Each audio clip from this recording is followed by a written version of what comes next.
Fala galera, eu sou Carlito Neto do canal O Historiador e hoje eu tô aqui para falar sobre duas coisas que eu acompanhei essa semana, né? Um desabafo do Cauê Moura e um desabafo também do Iclis, do canal Leitura Obriga História. É sobre esses dois temas que eu vou falar aqui e eu peço que vocês não deixem de assistir esse vídeo, porque esse vídeo é extremamente importante para vocês inclusive entenderem algumas coisas que a gente tem passado aqui e que às vezes vocês não sabem, tá bom?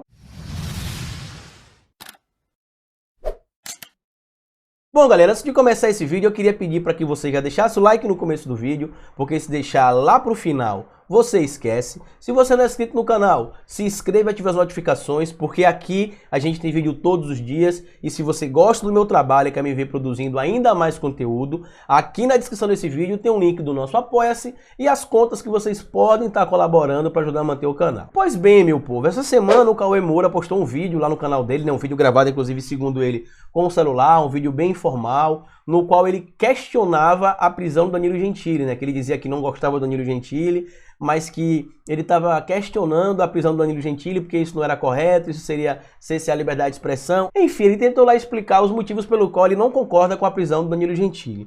Eu concordo em parte do que o Cauê falou, né? Porque o que o Danilo Gentili fez não é contar piada.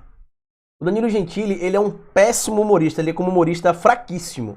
Tanto que o personagem que fez mais sucesso do Danilo Gentili até hoje foi o repórter inocente, repórter novato, eu não sei. O repórter inexperiente, que era um quadro que o CQC lançou, no qual ele seria um repórter sem experiência, fazendo perguntas sem noção, não sabendo argumentar direito, não sabendo questionar corretamente os entrevistados, enfim, para vocês terem ideia, a capacitação que o Danilo Gentili tem. E aí ele acabou tendo a ideia de criar o talk show, né? Na verdade não criar, né? De levar para a Band um talk show que foi Agora é Tarde. E por conta, óbvio, do espaço que tanto a Band quanto a SBT tem dado para ele para levar convidados, na maioria das vezes, de um renome, inclusive internacional, ele consegue números bons em audiência, como apresentador de talk show. Mas como comediante, ele é fraquíssimo. Ele não está no nível de um monte de um humorista aí, por exemplo. Ele não está, por exemplo, no nível até de alguns humoristas que fazem parte do próprio programa dele. E como eu disse para vocês, há um tempo atrás, eu não sei nem se eu devo chamar ele de humorista, porque eu não sei se o que ele faz é humor. Ele tem de ser punido. Ele tem de pagar multa, ele tem de pagar indenização, sei lá, o programa dele tem de ficar fora do ar por um dia ou dois, o Cauã até sugeriu isso. Eu fiz um vídeo, não sei se já saiu antes desse ou vai sair depois, falando da hipocrisia do Nando Moura, por exemplo.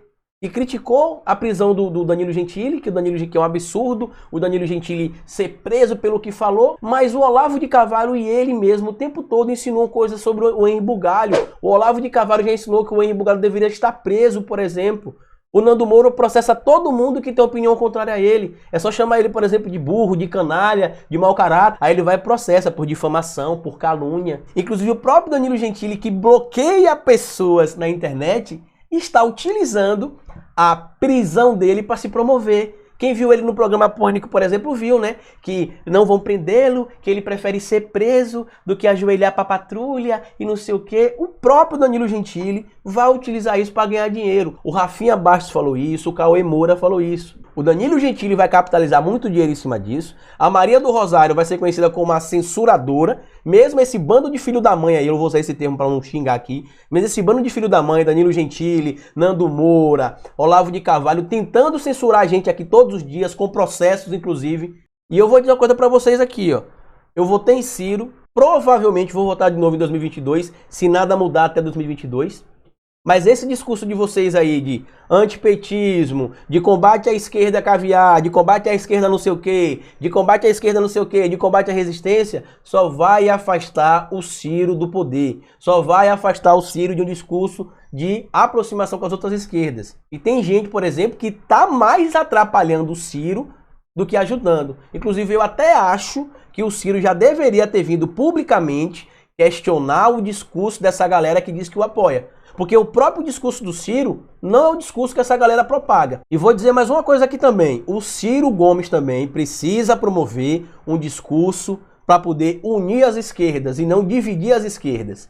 Eu não estou pedindo para você concordar com tudo que eu faço, eu não estou pedindo para você concordar com tudo que o Ciro faz, ou com tudo que o Haddad faz, ou com tudo que o Boulos faz. O que eu estou dizendo é que esse discurso que algumas esquerdas estão promovendo de separar ainda mais a esquerda e levar o ideal para um extremo tão grande que chega a dar medo, só vai atrapalhar o crescimento futuro da esquerda e inclusive o crescimento do Ciro.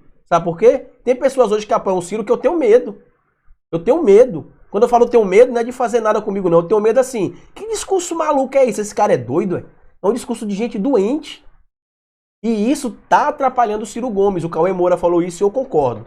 E por último, eu vou falar aqui sobre um vídeo que eu vi ontem. Na verdade é um podcast praticamente, que o Iclis postou, porque tem muita gente reclamando que, ó, saiu vídeo sobre Brasil Paralelo, responda. Saiu vídeo sobre nazismo de esquerda, responda. Saiu vídeo sobre não sei o que, responda. Gente, a gente que é de história, a gente não pode gravar vídeos assim com tudo que sai. Só pra vocês terem ideia, o vídeo que eu postei aqui no meu canal sobre a ditadura militar, acho que um dia ou dois antes de sair o vídeo do Brasil Paralelo, foi um vídeo que eu demorei quase 3 semanas fazendo o roteiro para deixar o vídeo com uma linguagem extremamente simples, para que qualquer pessoa que assista possa compreender, seja ela uma pessoa que tem um grau mais elevado de instrução ou um grau menos elevado de instrução, poderia entender. E mesmo assim o vídeo ficou com cerca de 30 minutos.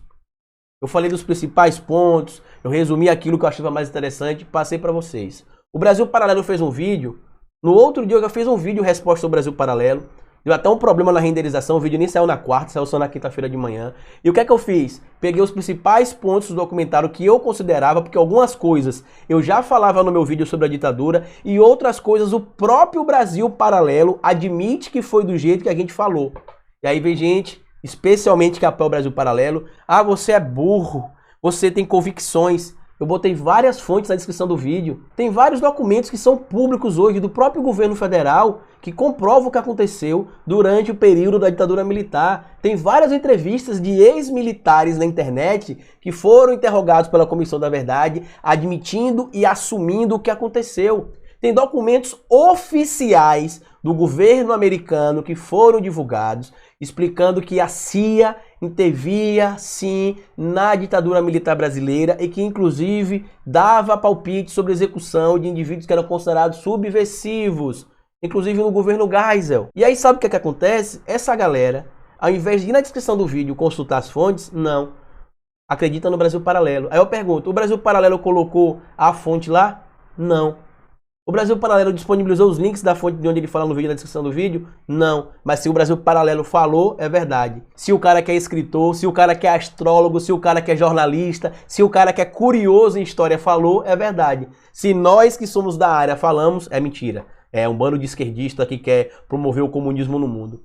Aquele Vladimir Petriak, se eu não me engano, que é um dos caras que aparece lá no vídeo, um inscrito até mandou pra mim recentemente a biografia dele. Ele disse que faz parte de uma associação jornalística e o inscrito foi lá no site, consultou e ele não faz parte dessa associação. O que é que vocês hoje que seguem nossos canais podem fazer para ajudar? Compartilhar o vídeo com o máximo de pessoas possíveis. Compartilhar o vídeo, mandar em rede social, mandar no Instagram, mandar no WhatsApp. Porque quanto mais pessoas tiverem acesso ao nosso conteúdo, mais pessoas terão os olhos abertos. Aí você quer comparar o Brasil Paralelo, como o Iclis falou, que recebe patrocínio milionário para poder fazer uma superprodução com a gente. Eu tenho aqui uma câmera emprestada, tenho aqui 1, 2, 3 softbox que eu fiz, com vaso de planta de jardim, com cano de PVC, com um microfone de R$10 do Wish, com um computador tá aqui doado pelo dono de uma escola que eu trabalho. É isso que vocês acham que a gente vai conseguir derrubar o Brasil Paralelo apenas gravando assim? Não, a gente vai conseguir derrubar o Brasil Paralelo com essas maluquices dele, compartilhando o conteúdo para o máximo de pessoas possíveis. E é isso que a gente precisa que vocês façam. Compartilhem com o máximo de pessoas possíveis o que vocês veem aqui, no meu canal, no do Iclis. Porque pra gente fazer vídeo de história, não é só assim, senta aqui e grava, não. Sabe por quê? Eu posso sentar aqui e falar sobre qualquer tema de história, qualquer um. Por quê? Porque eu conheço sobre praticamente todos os temas. Mas para fazer um vídeo aprofundado, eu preciso de tempo. Para poder fazer pesquisa, para poder apresentar para vocês algumas fontes históricas, para poder criticar pontos de vista, enfim, para poder saber o que eu estou falando. Mas às vezes alguns não entendem. E o Iclis está certo, isso cansa. Que a gente tem de estar produzindo com frequência, conteúdo com frequência. Não dá para falar tudo sobre o governo. O Brasil Paralelo, Nando Moura, Bernardo Custer, Diego Rox e essa galera toda aí hoje vivem basicamente do que a internet gera para eles. Eu não. O Iclis também não. A gente trabalha. A gente tem outros empregos. Eu dou aula em escola ainda. Acredito que o Iclis também dê aula em algumas escolas ainda. O Henry Bugalho lá na Europa tem as coisas que ele faz também, os trabalhos dele lá. Então a gente trabalha com outras coisas, não tem como a gente dedicar o tempo todo para aqui. Como é que a gente pode dedicar todo o tempo para aqui? Compartilhando o vídeo. Eu não vou nem falar de apoia-se, porque eu sei que nem todo mundo que acompanha o meu canal, acompanha o canal do Iclis, acompanha o canal de todo mundo aí, tem como ajudar no apoia-se. Eu tô querendo mudar esse cenário aqui, tô querendo comprar uma câmera porque essa câmera não é minha, tô querendo botar um ar-condicionado aqui no meu quarto porque eu gravo vídeo com o ventilador que fica aqui. Alguns já viram o ventilador, não vou mostrar na câmera agora, mas alguns já viram que aqui do lado tem o ventilador. Por isso que fica saindo esse vento aqui, às vezes, no microfone, tem um ventilador aqui, mas eu não tenho como comprar. E o que é que eu faço? Vou juntando dinheiro, compro uma coisa, compro outra. É um caminho que vai demorar. E se vocês não ajudarem compartilhando os conteúdos, se vocês não ajudarem levando para o máximo de pessoas, o Iclis falou uma coisa certa. A gente vai continuar pregando para convertidos. A gente vai falar que o nazismo não é de esquerda para quem já sabe que o nazismo não é de esquerda. A gente vai continuar falando que o que aconteceu no Brasil entre 64 e 85 foi uma ditadura para quem já sabe isso. A ideia é trazer novas pessoas. A gente já consegue, graças a Deus, atrair um público. Mas vocês precisam nos ajudar nesse sentido. Não só de compartilhar ou de colaborar financeiramente, mas compreendendo também que às vezes não sai um vídeo naquele dia sobre aquele tema, porque a gente demora um tempo, a gente demanda um tempo para pesquisar, para entender o vídeo. Tá? Então eu precisava passar esse recado aqui para vocês. Então é isso aí. Se você gostou desse vídeo, já sabe o que faz. Comenta, curte, compartilha, se inscreva no canal e lembre-se, cabeça vazia é oficina para Bolsonaro. Porque errar é humano, mas apoiar Bolsonaro não. Fica assistindo os vídeos aí porque eu já fui!